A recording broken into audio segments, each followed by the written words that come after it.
Boa noite. Vamos à nossa prosa de hoje?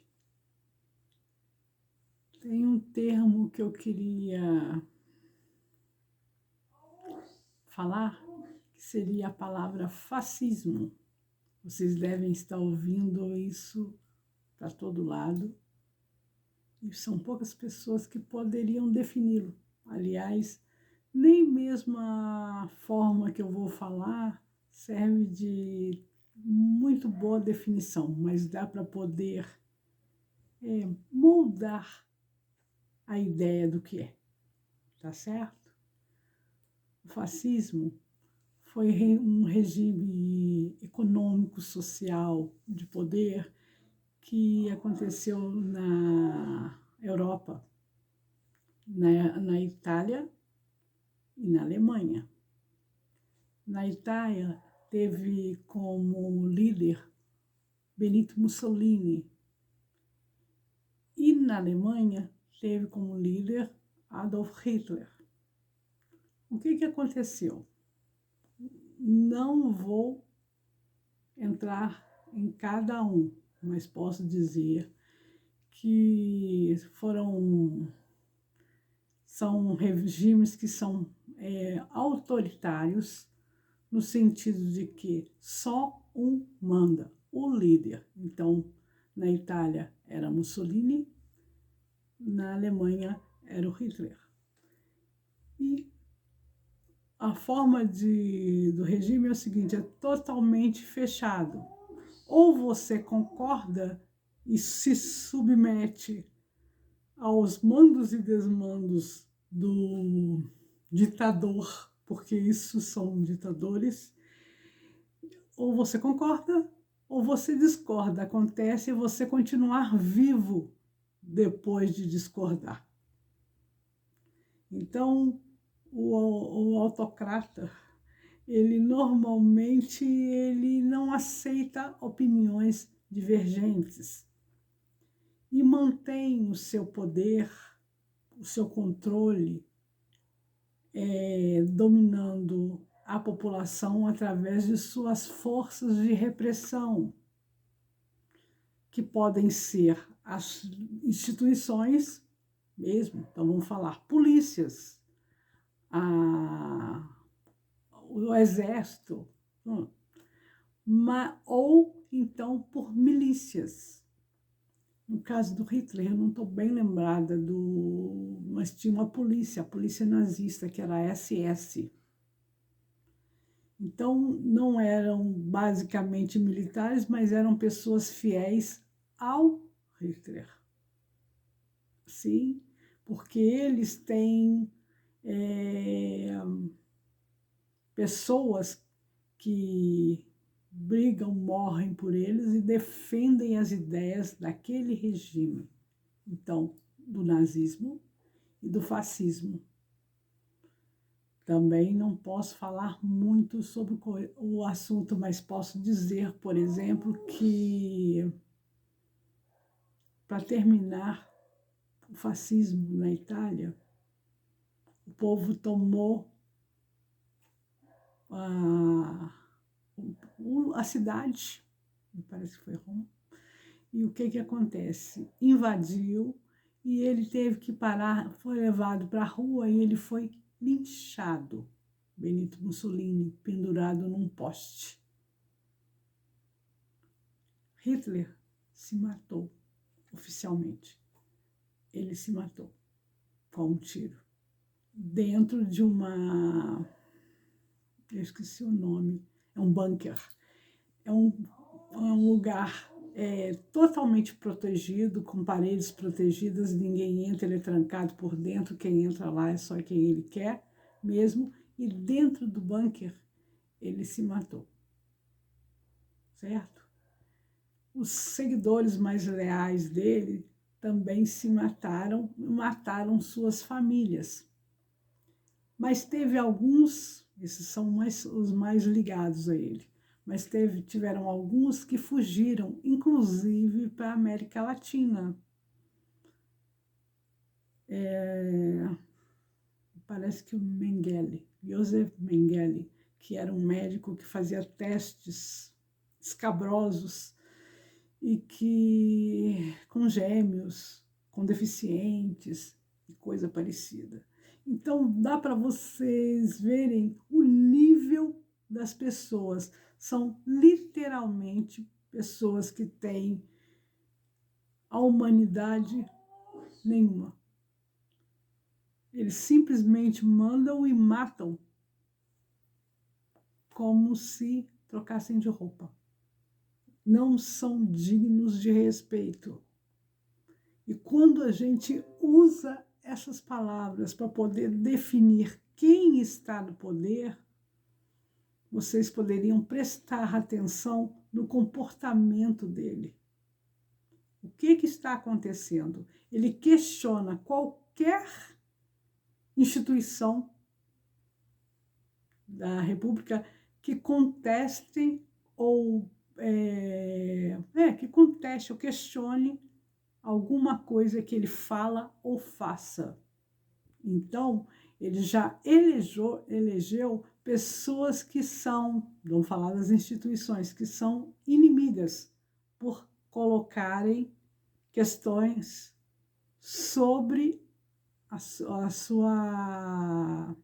seu procedimento.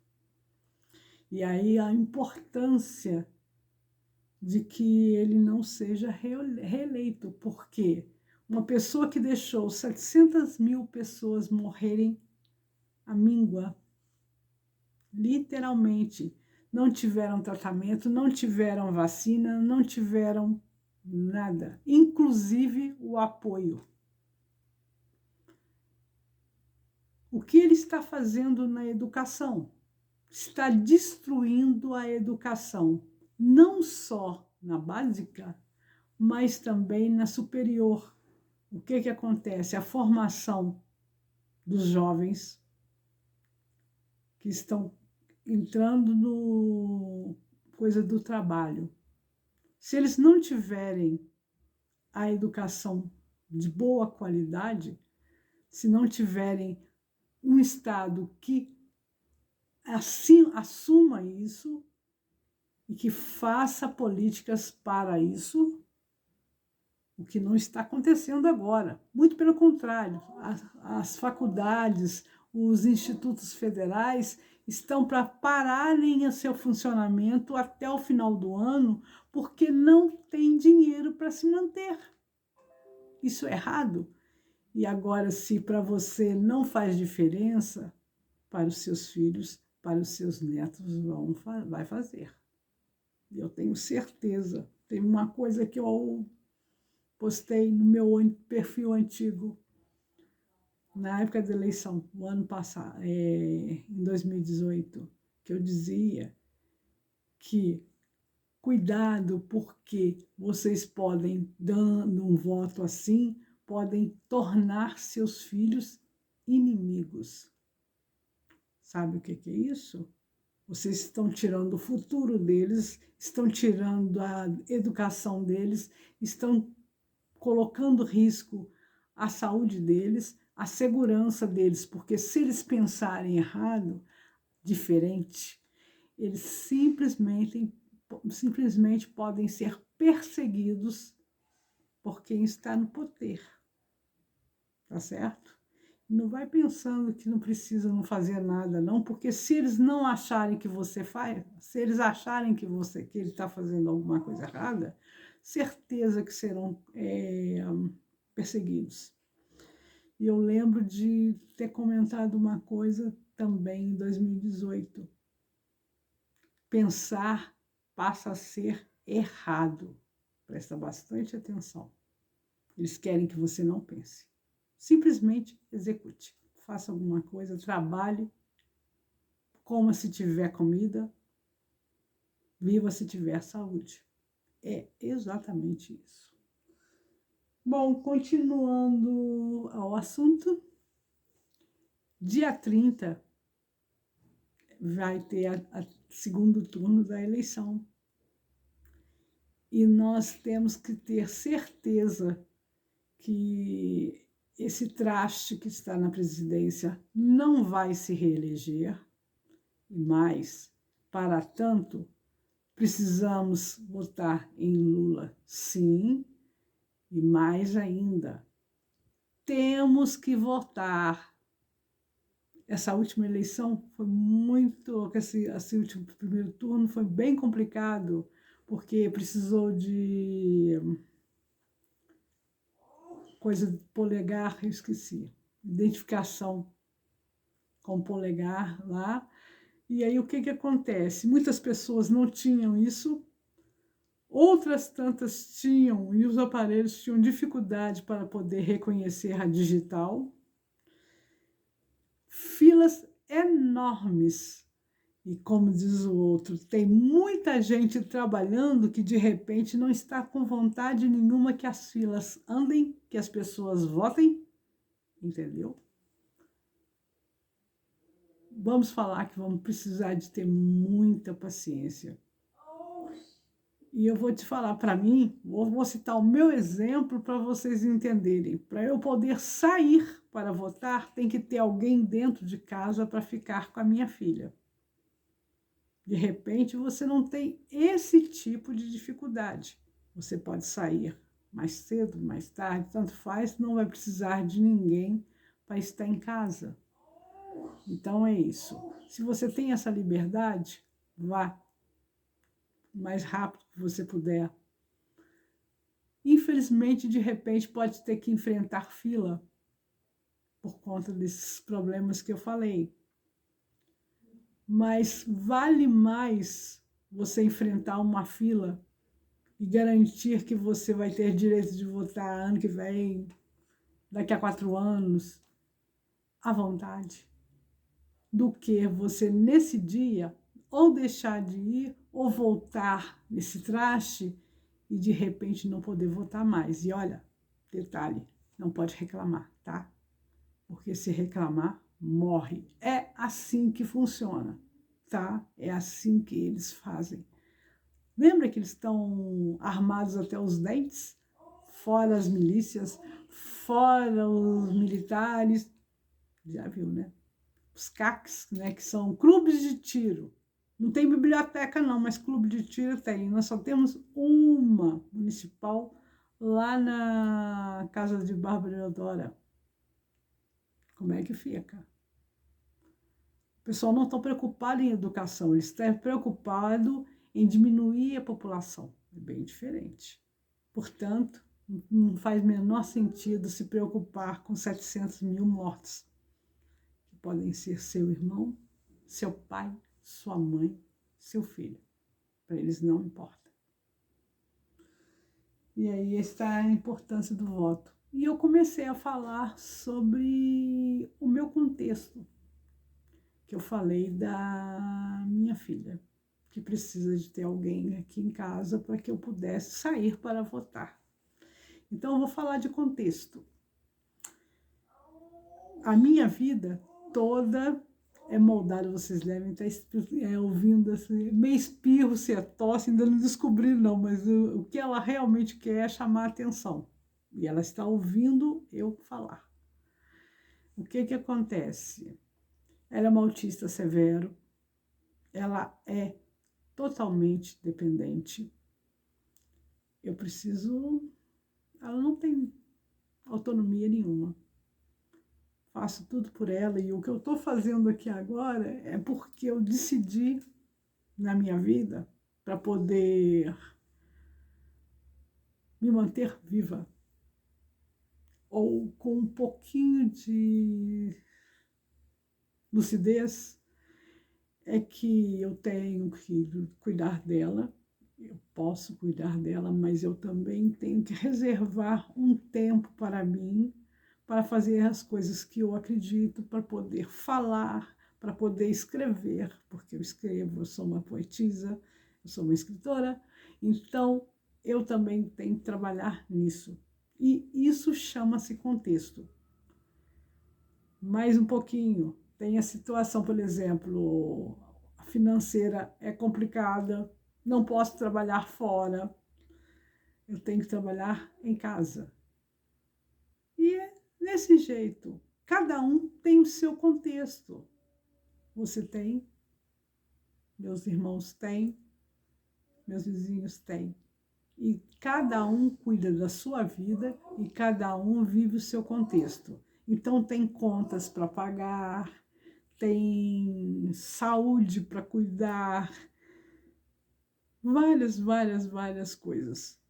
Uma delas também que eu posso citar é que eu, quando eu fui criada pelos meus pais, com dificuldade, sim, e através de um deputado, eu posso até citar o nome dele, que eu acho que ele não é deputado mais, Baldonedo.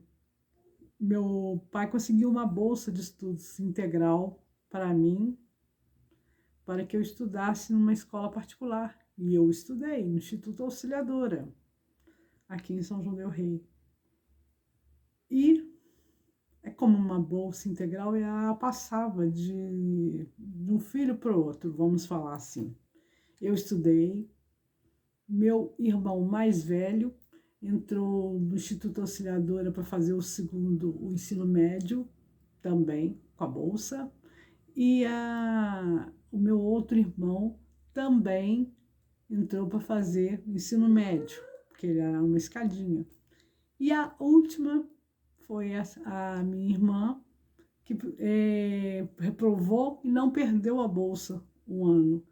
No ano seguinte, ela estudou na escola Nossa Senhora das Dores. E se formou, então acabou a bolsa. O que eu quero dizer é que eu olhava, você vai entender agora a forma de enxergar o contexto dos outros. Como eu tive essa formação, eu achava que todo mundo tinha, e não era. O que acontece? Além da formação que eu tive melhor, muita gente não tem, então não é difícil dizer o ensino que as pessoas receberam, o que eles fizeram, o que eu fiz com o que eu aprendi. Eu, sinceramente, eu fui criada para ser uma alienada mesmo. Eu votei com 18 anos, também não tinha... Eu estava votando porque eu fiquei de maior com 18 e fui votar. Mas depois é que eu percebi a importância, o valor do voto. Acontece que, de repente, foi meio tarde, mas foi tempo bastante para que eu pudesse ensinar para minhas filhas a importância deles. E tento passar para os meus netos.